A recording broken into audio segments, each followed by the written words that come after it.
real coffee. That damn AARP coffee they got at Hardee's it's awful. Oh, hey y'all, everybody's favorite bumpkin here. Hey, guess what? We're back at the Ride Factory today, and we are working on Destiny. We did a damn good job with the mods and upgrades on the front end of the bike and everything, so much that it kind of brought to light a problem in the back end that I wasn't aware of at the time that I had. Yeah, got the front end firmed up real good and proper. Thing handles real good, rides like a dream. Now the problem is well, it's a common problem with people that are on the backside of 40, like me. The ass end's drooping a little bit, so we're going to fix that. Sit tight. Okay, obligatory disclaimer right here now, okay?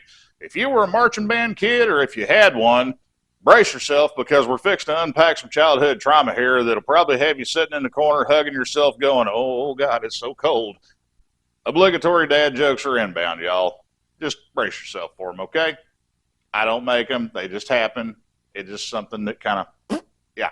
Please excuse the slightly grubby state of affairs that Destiny's in right now. We got caught in a wee bit of a turd floater of a rainstorm going home last night. So, yeah, she's kind of a dirty girl. But that's okay. We all know she polishes up right good and proper whenever it comes time to put her Sunday go to meeting clothes on. What we're talking about today, rear shocks, okay? Yeah, rear shocks. Probably the most uninspiring, nondescript, homeliest, and low-key part on this entire motorcycle. Well, I don't know. That may be running neck and neck for the most useless thing on any Harley-Davidson, and that would be the stock mufflers.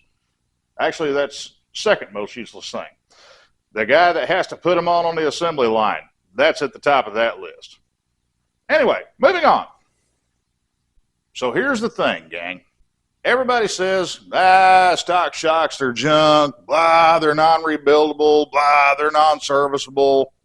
So, what can we do to upgrade the back end of this bike without spending a whole lot of money or throwing a whole lot of parts at it?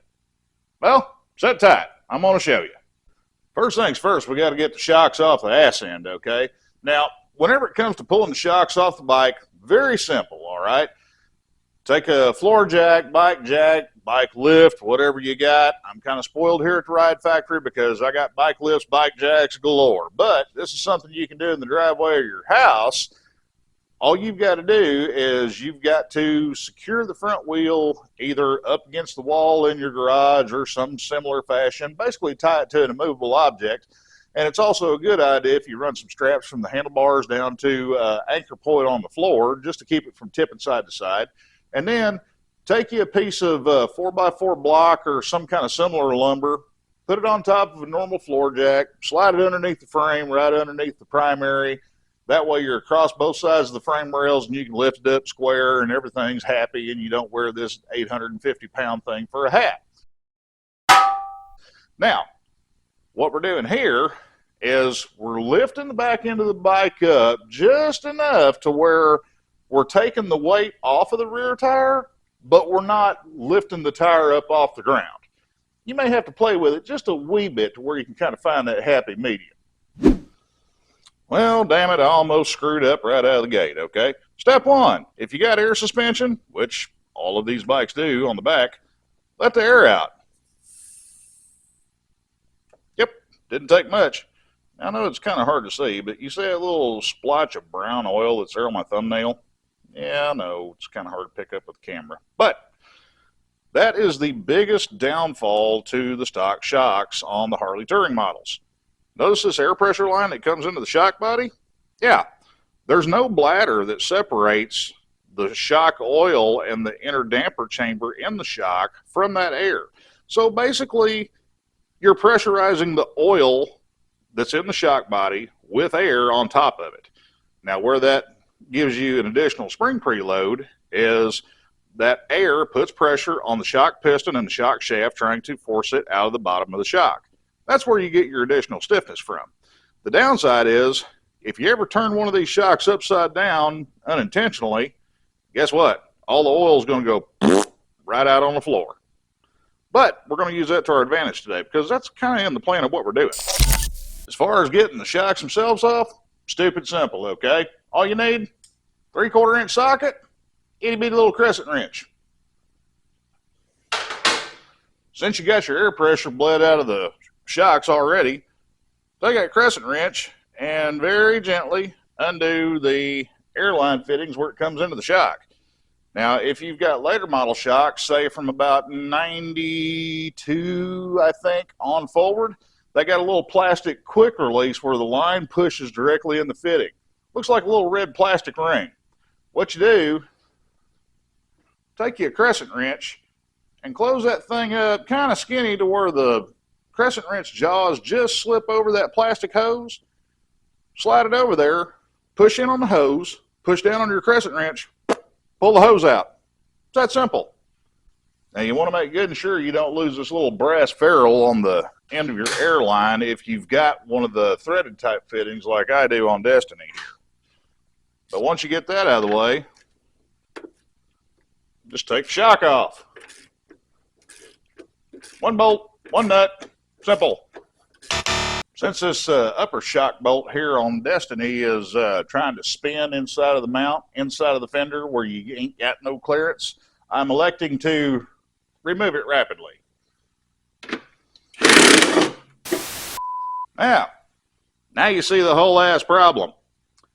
This upper shock nut, it actually has a sleeve that forms the ride or the bearing surface, if you will, for the shock sleeve and the shock bushing. Goes all the way through. Now, usually, I can take them things off real damn easy. This one wanted to fight, so it chose violence. It was responded to in kind. A few moments later. There we go. We got our shock off. Simple, right? Well, check it out. Here's the entire whole ass problem with this. Watch this. Ew. Yeah.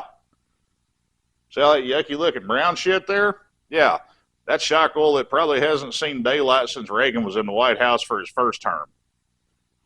Now, before we go any further, you guys got to be honest with yourselves here, okay? Take a couple steps, take a couple seconds, look over your shocks and give them an honest evaluation, okay? If these boots are torn to where you can see the shock shaft, that's bad, okay? You can't buy these from the motor company, at least not to the best of my knowledge. And if you could, or if you can, they're probably going to be expensive as hell. I'll have you a link down here below in the description on this video that shows an extremely cost-effective alternative. And also, if you've got tears in your boots, look very closely for any evidence of oil leakage around the shaft on the bottom of it. And also, while you're at it, put a good hard eyeball on these rubber bushings on each end, because if they're dry rotted, cracked, split, you know, looking basically kind of like Tammy Faye Baker's face pre-makeup, yeah, go ahead, find some takeoff shocks, find some used ones, or if you do have the budget for it, go ahead and consider biting the bullet and ordering up a set of new ones, okay? What we're going to do today, we're doing a mod and we're doing an upgrade, so to speak, with the stock shock. And I'm fixing to make a lot of people upset here. I can feel it. Ooh, wait a minute, brother. Let me drop a little bit of knowledge on you, okay? Progressive 412 shocks, best ever made for a Harley. Just getting rid of that stupid air ride, because nobody needs it on a real hog. Okay, who let the sons of ibuprofen in here, okay? Hang on a minute there, try hard. Let's go over a couple things here. Those progressive 412s that you're preaching about right now, those things, as of today, have a suggested retail price of $379 good hard American greenbacks, all right? Now, that's about $369 more than what I would like to part company on a build like this for, okay? We're going to save some money, and also we're going to keep the adjustability on our suspension by being able to preload it with the air. We're going to be able to change the damping on this because guess what? We're not doing it by the book. Jeez, man. Don't you have a S&S carb you're supposed to be tuning right now to go with your 3/4 race cam? Jesus. It's a sad fact out there, kids, but there's a measure of truth to it, okay? There's a ton of keyboard warriors out there that are just going to regurgitate every damn thing that they read without actually ever trying it for themselves. And then they're just going to pass judgment on it without even really knowing whether it works or not. They're just going to parrot and regurgitate something that they read because it came from somebody that sounded cool on the interwebs. Shocking, isn't it? See what I did there? Okay, after we get the shocks off the bike, get you a container you can use to measure all the nasty that comes out of them and everything. And also get you a couple of pieces of hose, you know, about a foot long or so, something like that. The main thing is you need one piece of hose that is big enough to slip over our thread fitting that goes on the shock where your airline normally connects. And you want another piece of hose that you can connect to that. That way you can connect it to a syringe here. Now check it out. See, I got that in the vise at a little bit of an angle. Right now, that fluid port where our airline fitting is, that's the lowest part of the shock. Well, here's where science comes into play. Take your syringe, pull on it, pull a bit of a vacuum, and looky there, we're pulling old shock oil out. But wait, there's more. You turn it up when you release it to pump a little bit of that air back in there. After you do this a couple, 3 times, guess what? Your syringe is going to be full. You got to empty it. This is where you need a cup you can measure with. You know, like a ratio rite or some type of graduated cylinder, or if your significant other is not very observant, sneak in and get one of her older baking cups, like a Pyrex measuring cup. But you didn't hear that from me. Now, it is a little bit of a dance, and you do have a very high probability of getting a little grubby here. So don't wear your best Sunday go to meeting clothes while you're doing this, okay? Keep some rags handy because it's inevitable. You're going to spill some. You're going to have some drips here and there. I just want to brag a little bit here, or horrify, depending on how you want to look at it. See all that? Yeah, that looks like poop. That stuff is way, way, way past its prime.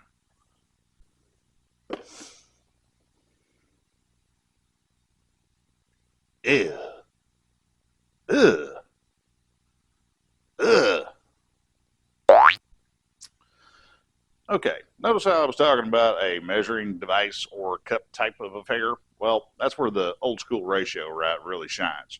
Trust me, it's $5-6 well spent. You can skip a Happy Meal and make it worthwhile, all right? I'll have you a link for it down here in the description on the video, okay? But check it out. I know it's going to be kind of hard to see, but going by the ounces scale, we're coming in at somewhere around, 9.5 ounces worth of oil that we got out of this thing. And considering it did dribble and spill a little bit in the process, we're going to round that up to a good solid 10, and we're going to use that as our starting basis for refilling our shock. Okay. Now that we've let our shock sit and bleed out for a little while after we sucked all the primordial ooze out of it, and we gave it a shot or two of brake cleaner and kind of shook it about and worked it a little bit and gave it a hit of compressed air just to blow as much of the ook out as we could, now it's time to refill them, okay? Now, normally these shocks come filled with some kind of mystery oil, but the general consensus out there is the equivalent of a 5-weight oil. Now, most people that do this, they usually use a 7.5 weight oil. But then again, I'm a chunky guy. Destiny's a thick girl. So, and also I like my stuff just a wee bit on the firm side too. Keep that in mind. So I'm putting 10 weight in these, but we're going back to our 10-ounce benchmark here, okay? The ratio rite doesn't lie, y'all. So you just take your same syringe rig that you used beforehand to get all the old icky stuff out and load it up with the nice, pretty, clean new stuff. Now you don't want to fill your syringe totally full of oil. You want to leave a little bit of an airspace in there because that's going to help you get the oil worked back into the shock. You're not going to be able to just shoot it all in one shot because air pressure and physics are a thing, y'all. Most of it's going to go and come right back out in your face. So you got to work it in and let it come out. Work it in, let it come out. Eventually that oil is going to settle down into the shock body past the damper piston on the top of the shock rod, and it's going to occupy the space down here in the lower area of the shock body because that's where we're trying to get it to. So just shoot about 1/3 of the syringe worth of oil in there at a time. And then you're going to pull back on it to pull the air out of the shock body to help the oil fill in all the void inside the shock itself. Now, if you feel a little bit of pressure building up on your syringe here, that's a sign. Stop. Pull it back a little bit. pull some of the air that's rising up in the shock body out of the shock to where you can get more oil in there. Because we want to get as much of and as close to our full 10 ounces of fresh oil in the shock that we possibly can. Time to reload. Semi-pro bumpkin tip here.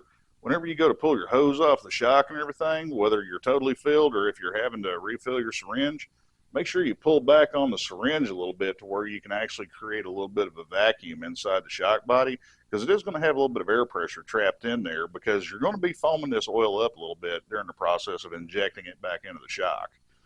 You want to make sure that you're pulling negative pressure, i.e. a vacuum, because that's how physics works, and that way it doesn't have any pressure inside the shock body to blow your new oil back out of your face. Remember, guys, keep working it. Keep pushing oil in and keep pulling air out. It's a tug of war, if you will. Sir Isaac Newton would be so proud. Now watch this right here. Yeah, that's from the pressure that I created inside the body of that shock by injecting the oil in there. That's why I'm saying you want to make sure that you pull back on that thing before you disconnect your hose. That way it doesn't blow any oil back out of the shock.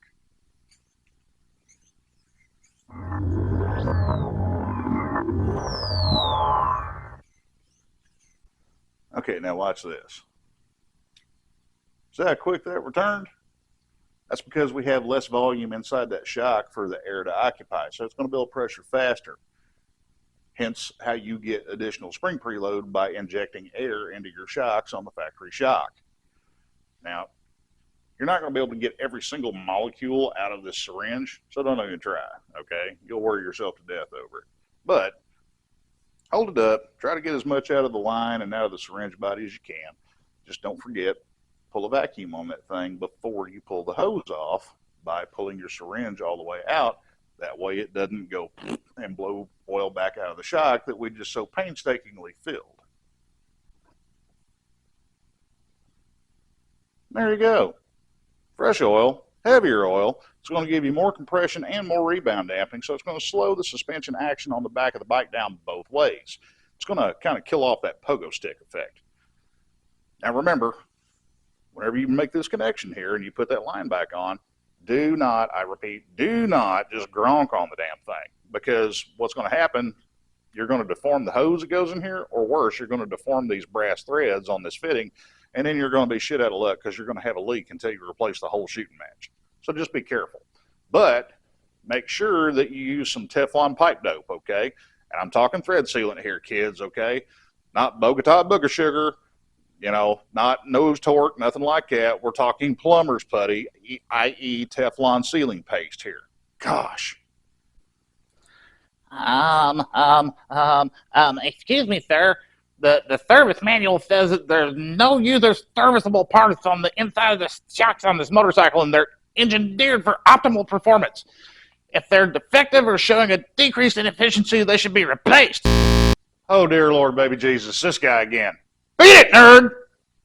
Here's the thing, okay? Nobody said that this was anything you were ever going to find in a factory service manual, and on top of that, you guys don't even stock spark plugs for Evos anymore, okay? Go back to polishing your safety chrome. Go on, go, shoot! God. You ever look at somebody and think, yeah, stereotypes are based on reality? Yeah, it's that guy. Right behind CVO owners. So we got shock number 2 here, bled out, washed out, purged out, whatever you want to call it and everything. Let's give it some new motion lotion. Oh yeah, that's the stuff. Now y'all will notice that I can pretty much push that whole friggin' syringe in there on the first trip. Well, that's because I got volume inside the shock here. That's not going to be the case with the second or third dosage.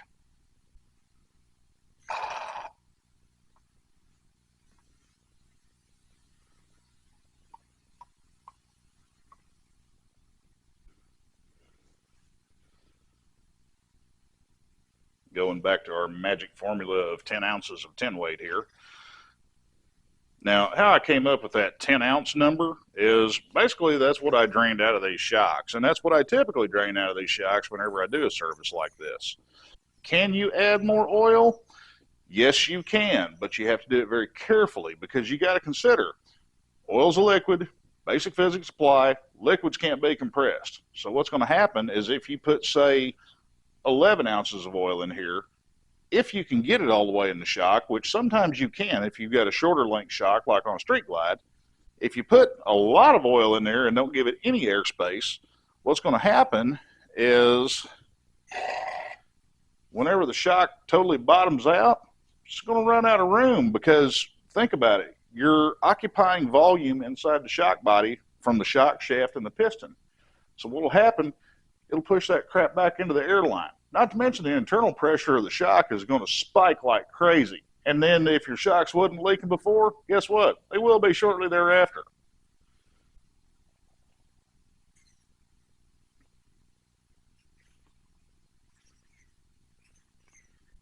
See, I'm doing this to get all of my oil out of my syringe and into the shock where it belongs. Just got to keep working it. Eventually, it'll find its way home. And by the way, I'll have you guys a link down here in the description where you can grab these big bore syringes that I found a while back. They got this handy little ring on the end to where you can kind of control it a little bit better. I'm liking these things, and they're cheap too. Okay, cool. So we got our shocks back on. Now all we got to do is we got to pop the bags on there. That way we can put Destiny back down on the ground and go take it for a spin and, you know, see what becomes of it. But something tells me that I'm going to get to where I want to be, okay? Now, keep in mind here, guys, like I said, I use 10-weight oil on these because chunky guy, chunky bike, and I like my stuff a little on the firm side. Realistically, the factory fill oil in these shocks is a 5-weight oil. You can find 7.5-weight oil. It's just a little bit thicker. Try it out. If it doesn't work for you, hey, rinse, lather, repeat process. Go ahead and throw the 10-weight in there.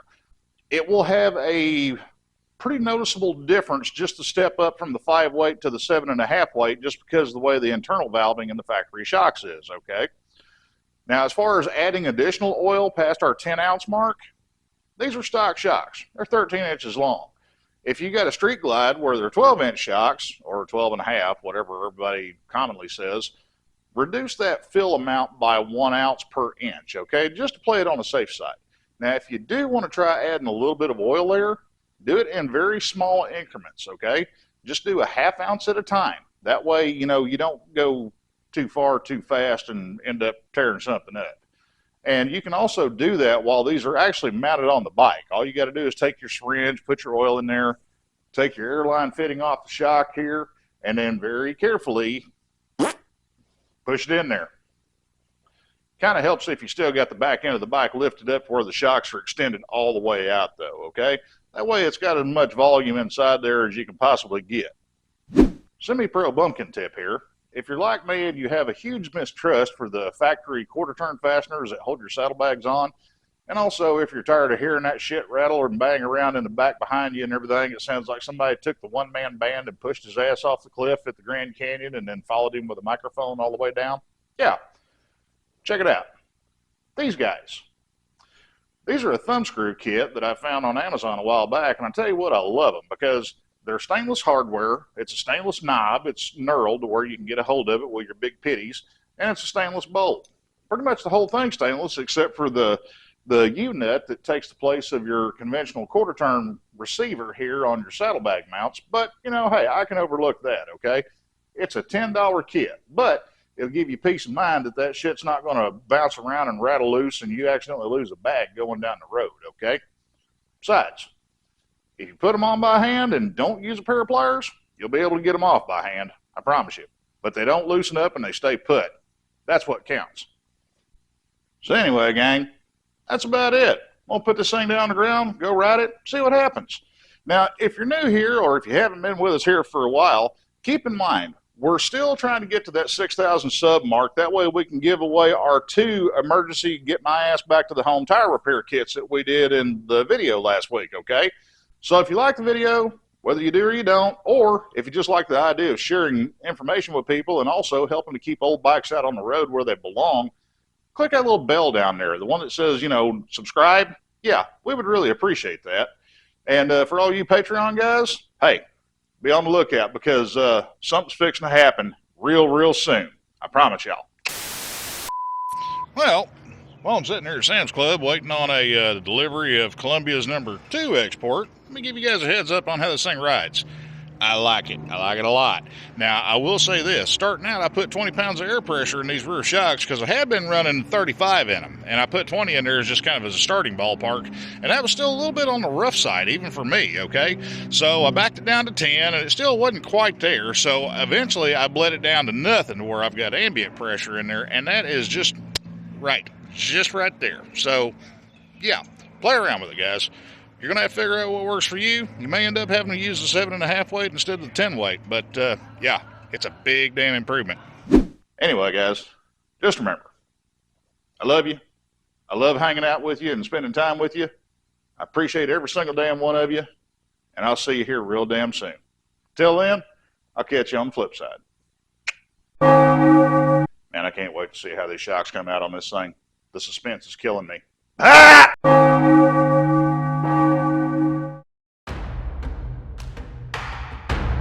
Force will be with you, always.